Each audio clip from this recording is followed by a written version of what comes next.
daripada riwayat Aisyah, ya, isteri Rasulullah sallallahu alaihi wasallam yang paling disayangi oleh baginda, ya, dia mengucapkan tentang, ya, pesanan Rasulullah sallallahu alaihi wasallam, ya, iaitu jika ikamat sudah dilaungkan, ya, sedangkan makan malam sudah dihidangkan, maka hendaklah makan malam terlebih dahulu, ya. Kita ada solat, dah masuk waktu, dah azan dan dah ikamat, ya. Tetapi bila dah ikamat tu ternyata bahawa makanan, ya, makan malam, ya, secara khasnya atau makanan secara umumnya telah dihidangkan, maka Rasulullah menyuruh supaya kita makan dulu, ya, dan salat kemudian. Maknanya salat selepas habis makan. Kalau kita perhatikan, ya, mengapa syariat Islam menyarankan sebegitu? Kenapa Rasulullah menyuruh sebegitu? Ya, ini kerana kalau kita lihat seperti mana dalam ibadah salat yang didirikan, dia perlu kepada khusyuk dan tamakninah, ya, ketika kita mengerjakan solat itu. Maka kita kata kesempurnaan solat yang kita dirikan bergantung kepada sejauh mana khusyuknya kita di dalam solat. Maka kerana itu, kalau kita lihat, ya, tidak heranlah mengapa syariat Islam menyuruh kalau antara makanan telah dihidangkan dan kita nak mengerjakan solat, kita dahulukan makan atau minuman itu terlebih dahulu, ya. Supaya apa? Seseorang itu jangan sampai hilang fokus, ya. Jangan sampai dia jangan sampai perhatian dia, ya, terganggu, ya, dengan urusan-urusan yang lain selain daripada solat yang dia sedang kerjakan, ya. Kerana itulah yang akan berlaku, ya, seperti mana yang jelas dapat kita lihat. Kalau makanan dah dihidangkan, ya, apatah lagi kalau dalam keadaan lapar, ya, dengan bau yang semerbak, yang mengailiurkan, ya, lalu kita nak salat juga, ya, apatah lagi kalau makanan tu boleh kita nampak, baunya boleh kita bau di sebelah kita, di belakang kita, ya, lalu kita nak salat, tentu sahaja dapat kita bayangkan bagaimana, ya, khusyuk ataupun konsentrasi kita di dalam solat itu akan terganggu, ya. Walau bagaimanapun harus kita ingat bahawa saranan ini adalah selama mana masa itu mengizinkan. Masa atau waktu untuk kita nak kerjakan solat fardu itu, ya, mengizinkan untuk kita makan terlebih dahulu, ya. Adapun kalau masa sudah suntuk, maknanya tidak ada ruang untuk kita makan dulu, maka dalam keadaan sebegitu kita perlu solat dulu baru makan.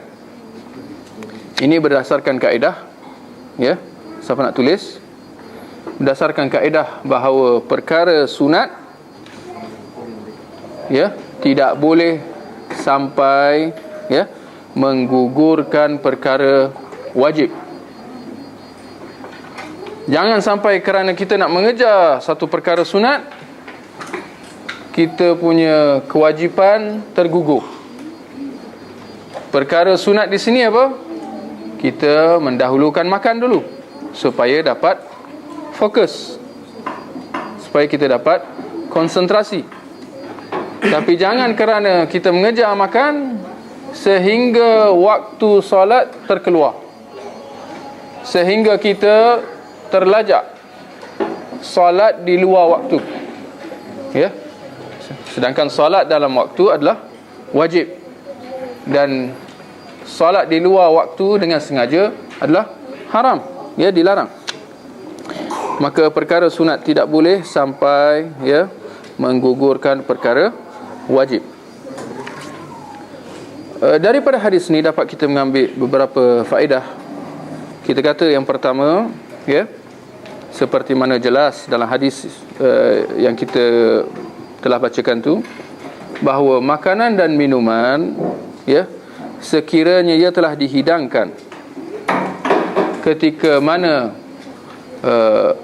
azan atau ikamat telah dikumandangkan, ya, maka hendaklah didahulukan makan minum itu selama mana waktu tak suntuk, ya. Itu yang pertama, ya. Yang keduanya, di sini ada perincian, ya. Para ulama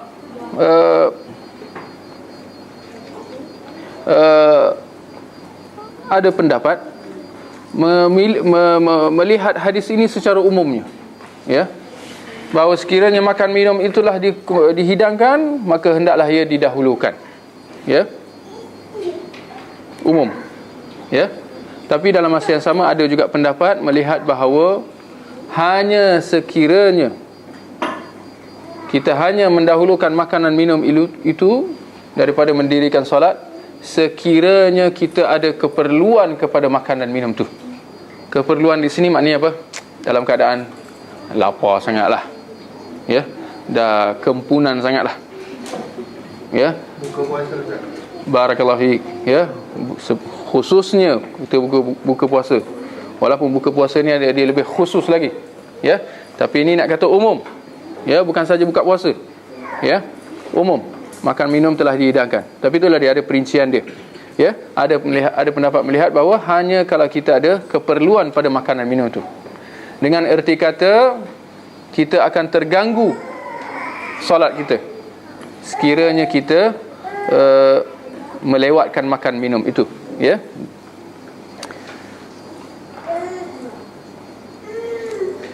Juga daripada faedah daripada hadis ni dapat kita mengambil faedah, ya, bahawa mendahulukan makan minum, ya, yang telah dihidangkan boleh dijadikan sebagai keuzuran, ya, untuk kita meninggalkan solat jemaah di masjid, ya.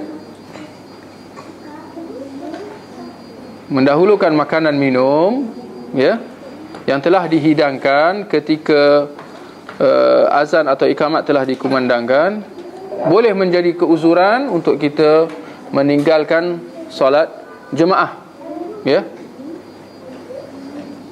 Tapi dengan syarat jangan dijadikan sebagai rutin, ya. Waktu azan je, wah, dibuka PTS dia, ya. Waktu ikamat je dia buat kopi dia ke apa ke, ya. Tapi kita melihat kalau jemaah masjid itu kerana ada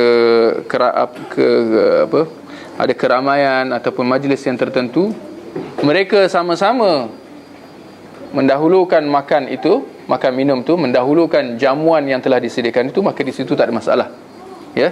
Kerana tidak ada istilah, ya, tertinggal solat jemaah, tertinggal solat jemaah. Kerana itulah jemaah. Cuma jemaah tu tengah makan dulu. Jadi di situ tak ada masalah, ya. Baik, itu hadis yang ke-57. Kalau kita lihat dalam hadis yang ke-58, ya, juga daripada riwayat Aisyah, ya, isteri Rasulullah sallallahu alaihi wasallam. Cuma dalam hadis ni ada sedikit tambahan faedah, di mana Aisyah meriwayatkan daripada Rasulullah sallallahu alaihi wasallam bahawa baginda bersabda, tidak ada solat ketika makanan sudah dihidangkan, ya, Satu. Dan dalam keadaan dia, yakni seseorang yang nak solat tu, dan dalam keadaan dia menahan air kecil, ya, atau besar, ya. Jadi ada dua perkara. Satu, makanan telah dihidangkan, ini yang kita telah bincangkan tadi. Tapi yang keduanya iaitu dalam keadaan menahan daripada air kecil, ya, atau besar, ya. Jelas kita melihat mengapa Rasulullah, ya, melarang, ya, kita daripada solat dalam keadaan makanan telah dihidangkan, atau kita solat dalam keadaan menahan daripada nak membuang air, ya.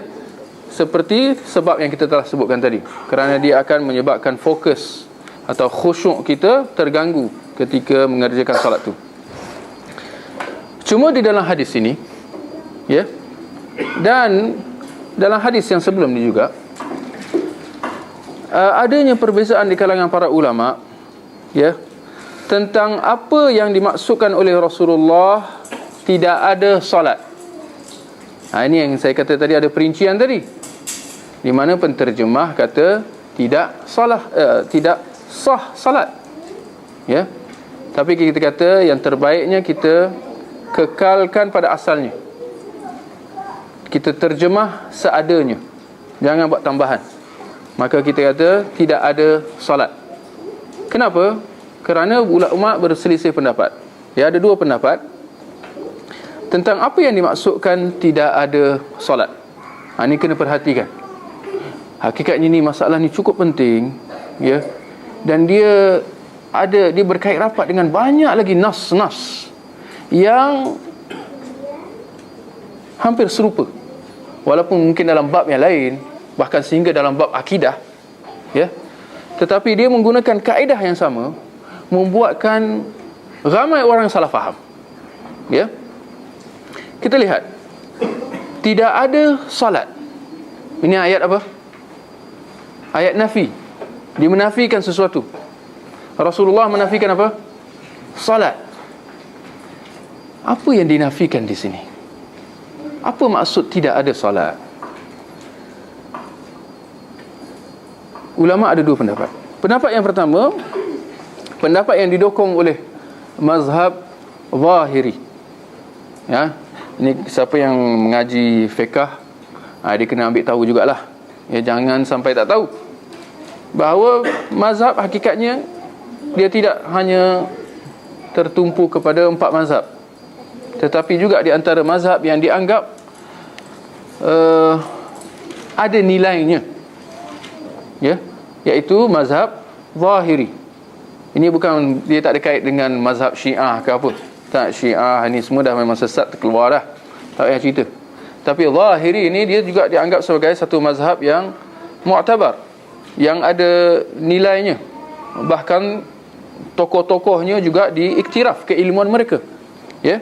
Antaranya adalah yang tokoh yang disandarkan kepadanya mazhab Zahiri ni, iaitu Daud bin Ali Al-Zahiri, wafat pada tahun 270, ya. Dia dianggap tokoh utama dia. Juga termasuk di antara kalangan tokohnya yang cukup terkenal adalah Imam Ibn Hazm.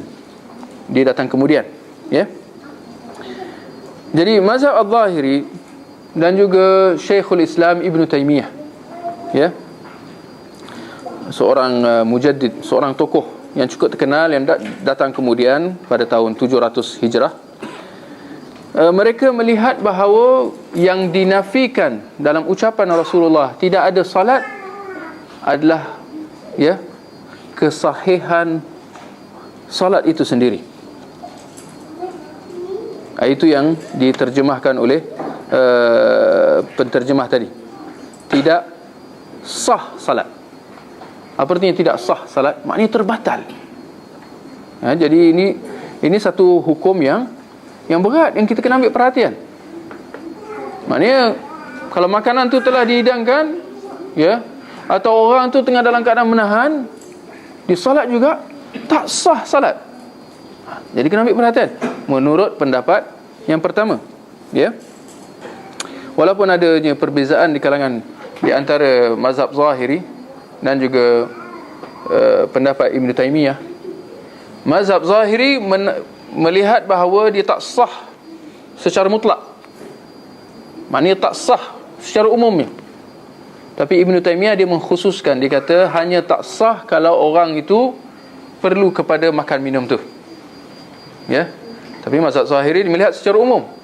Awak dah kenyang sekali pun, tapi tuan rumah dah bagi makan minum, dihidangkan kopi, tapi kita dah, alah kopi ni lagi, kan, misalnya, alah makanan ni lagi, contoh. Mana kita tak perlu, kita dah kenyang ke apa ke. Tapi menurut mazhab Zahiri terbatal sebab telah dihidangkan. Di mazhab Zahiri ni dia kembali kepada perkataan zahir atau perkataan literal, terjemahannya literal. Jadi mereka mentafsirkan, memahami nas secara ini di antara kaedah mereka adalah mereka mentafsirkan satu nas Al-Quran atau hadis itu secara literal. Maka mereka melihat Rasulullah kata tidak ada salat,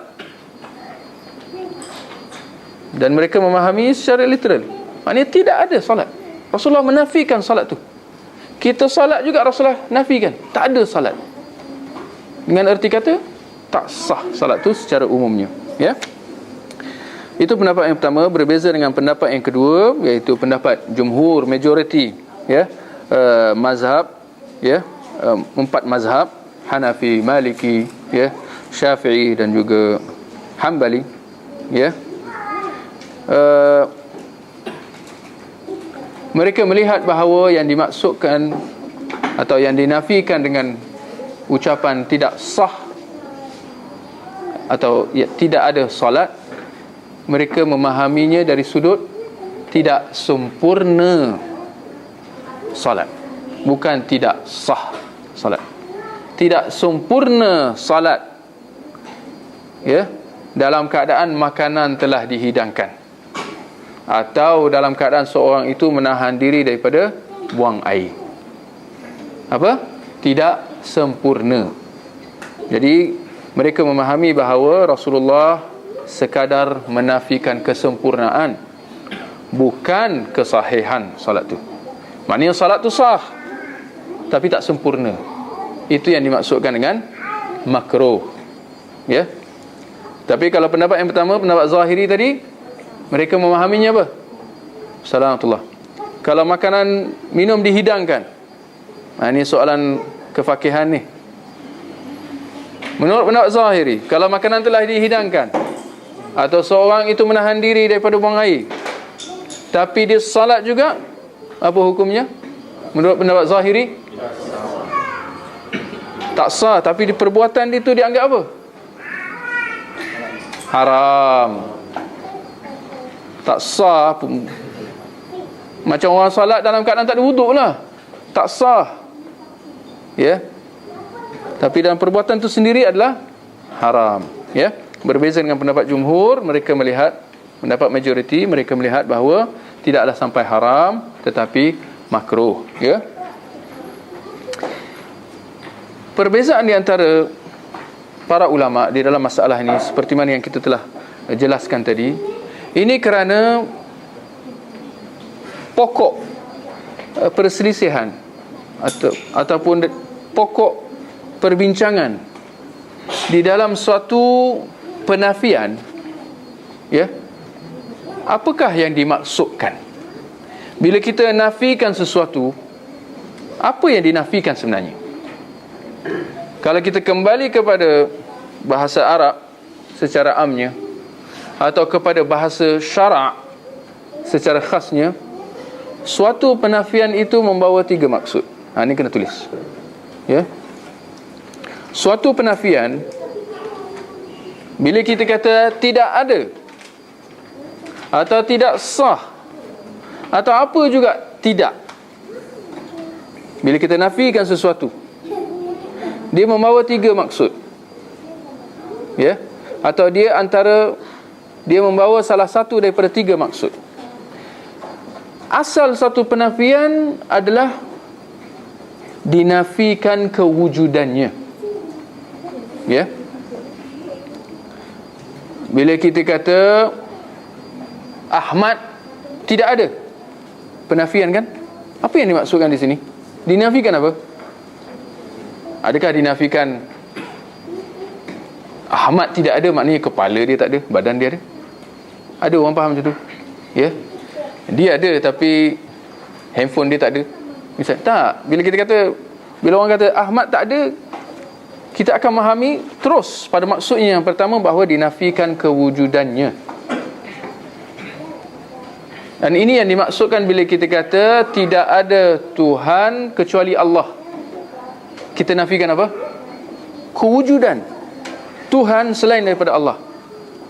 Itu yang maksud kita, la ilaha, tidak ada Tuhan kecuali Allah. Itu ayat nafi itu. Jadi yang dimaksudkan dengan nafi di sini apa? Kewujudan. Maka ini adalah asal dalam suatu penafian. Bila sesuatu itu dinafikan, dia terus merujuk kepada maksudnya yang pertama. Ya. Tetapi ada kalanya dia tidak boleh difahami dengan maksudnya yang pertama. Ya. Khususnya dalam keadaan sesuatu tu ada. Ya. Tetapi dinafikan juga. Ya. Contoh, tulis contoh ni supaya boleh faham. Nanti dia pening. Seperti mana dalam hadis Nabi sallallahu alaihi wasallam, ya. La salata min ghairi wudu. Tidak ada salat tanpa wudu. Ya. Tidak ada salat tanpa wudu. Apa yang dimaksudkan? Ya. Kalau kita nak nafikan kewujudannya, ada kalanya tak boleh. Orang tu solat juga. Orang jahil, barangkali mu'allaf, tak tahu hukum hakam, dia solat tanpa wudu. Kita nak nafikan apa? Solat tu ada depan kita, dia tengah solat tanpa wudu. Kalau kita kata solat tu tak wujud, ni ada ni, dia dah solat ni depan mata lagi. Macam mana kita nak nafikan kewujudannya? Tak boleh kan? Ini dalam keadaan yang kedua. Asalnya bila kita nafi sesuatu, kewujudannya. Kalau tak boleh, kerana jelas dia ada, maka di sini baru kita mengambil maksud yang kedua, iaitu dinafikan kesahihannya. Ini peringkat yang kedua. Kalau tak dapat dinafikan kewujudannya, dia akan difahami dengan maksudnya yang kedua, dinafikan kesahihannya. Ya, seperti mana dalam ucapan, ya, hadis tidak ada solat tanpa wudu. Yang dinafikan di sini adalah kesahihannya. Ya. Ada kalanya kewujudannya tidak dapat dinafikan, kesahihannya juga tak dapat dinafikan. Dia ada dan dia sahih, tetapi dalam satu ucapan tu dinafikan juga seperti dalam hadis Nabi sallallahu alaihi wasallam, la yu'minu ahadukum hatta yuhibba li akhihi ma yuhibbu li nafsihi.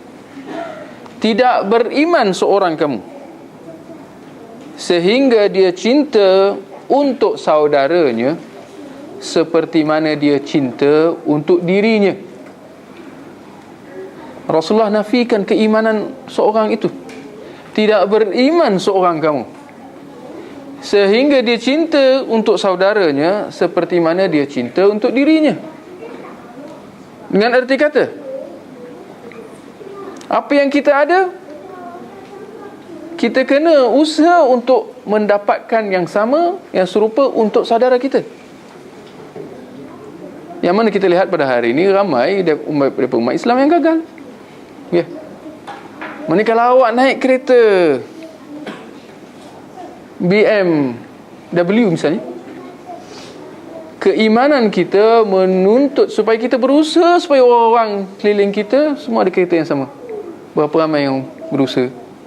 Di action lagi adalah, kan, jauh sekali nak berusaha. Dia kata padan muka adalah, kan. Jadi adakah kita nak nafikan di sini? Hadis mengatakan tidak beriman. Yang pertama, adakah kita nak memahami dengan maksud yang pertama, dinafikan keimanan dia, bahawa orang macam ni tak beriman, ya? Atau adakah kita nak nafikan kesahihan iman dia? Kita mendapati bahawa dalam kedua keadaan ini tidak dapat, kerana syarak dalam nas-nas yang lain tetap menganggap orang itu beriman, kan? Kerana tak ada seorang pun ulama kata kalau engkau tak berusaha untuk mendapatkan benda yang serupa seperti yang kau nikmati untuk saudara engkau yang lain, engkau kafir. Tak ada siapa kata macam tu, ya.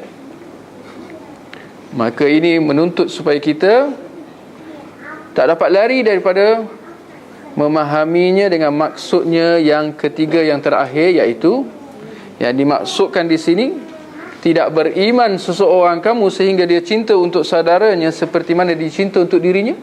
Yang dinafikan di sini bukan keseluruhan iman itu, bukan kesahihan iman itu, tetapi kesempurnaannya. Dia ada iman tapi tak sempurna, dia ada kurang, ya. Sebanyak mana dia tak cinta untuk saudaranya itu, sebanyak itulah dia berkurang, ya.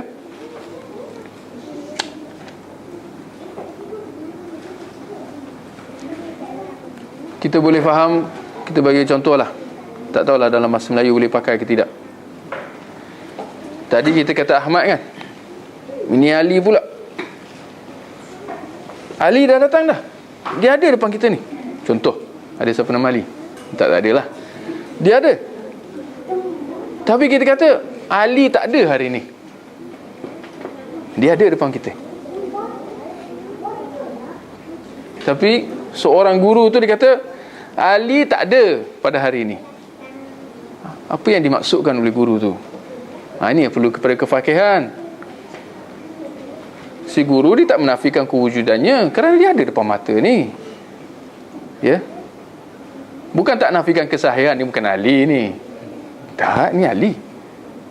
Maka ini yang kita kata yang dimaksudkan oleh keseluruhan Ali tu tak ada. Apa artinya?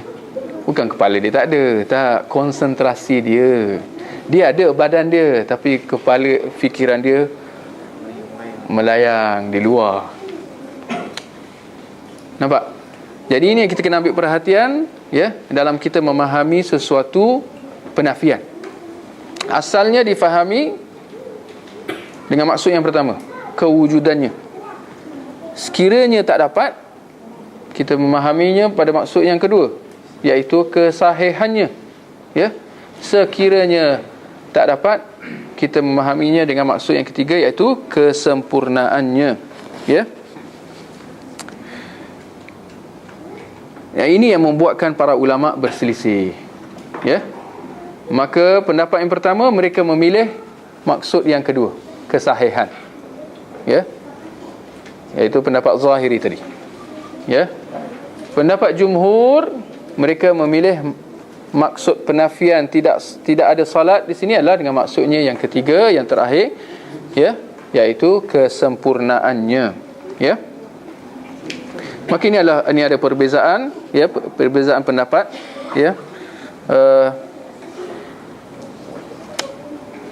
Kalau kita nak kata yang mana yang sahih, ya, kita tidak dapat memberikan satu apa orang kata, jawapan yang pasti. Ini kerana asal satu penafian adalah kalau tak dapat dinafikan kewujudannya, dipahami dengan kesahihannya, ya. Maka ini kita kata pendapat zahiri dalam keadaan ini dia lebih kuat kerana dia berpegang pada kaedah. Pendapat jumhur, tinggal persoalan di sini, mengapa mereka memilih pendapat yang paling rendah, maksud yang paling terakhir, iaitu kesempurnaan. dia perlu kepada dalil sampingan untuk menyokong tu. Pendapat Zahiri dia tidak perlu kepada dalil sokongan kerana dia berpegang pada kaedah. Yang perlu kepada dalil sokongan siapa? Pendapat jumhur, pendapat yang kedua yang kata yang dinafikan di sini adalah kesahihan. Ya. Tidak ada dalil yang menyokong kecuali ijtihad semata-mata. Jadi ini ada masalah ijtihad lah, ya. Baik, dapat kita mengambil daripada hadis ini beberapa faedah, ya. Tentang makruhnya salat. Ini kalau ikut pendapat jumhur lah. Makruhnya salat kalau ia dikerjakan dalam keadaan makanan telah dihidangkan atau dalam keadaan seseorang itu, ya, menahan diri daripada buang air, ya,